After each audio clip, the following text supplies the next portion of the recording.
yeah. And I mean, just to comment really quickly, like Yeah. why it's so important that you have a realtor that knows what they're talking about. Of Livingston, Texas, we grew up, we had 70 acres on the lake in Trinity, Texas, Yeah. which is on the other side of the lake. And Yeah. Other stuff. very different than Livingston. Trinity, at least whenever I was a kid, it was It's, they're still, they've kind of, like, it's a little deliverancy, a little as versus Livingston, which is actually pretty nice. And yeah, I have, great friends that, their family had been in the timber industry for centuries. Yeah. Beautiful, beautiful homes out there.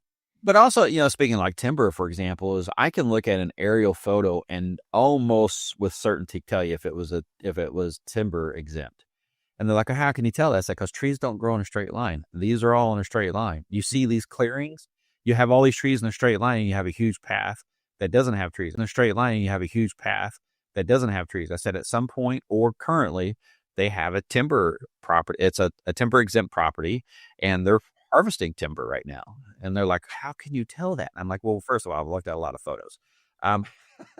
But it's also knowing the areas, right? It's also knowing how each geographical area, no matter what state you're in, is knowing which, areas do what. West Plains, Texas, it's a whole different ballgame from East Texas. And East Texas is completely different from the North Plains, the Amarillo area. The nights are different from the days. I mean, it just comes down to a lot of just, they always joke about niching down. I mean, people call me for a reason. It's because I researched the crap out of it. So, yeah.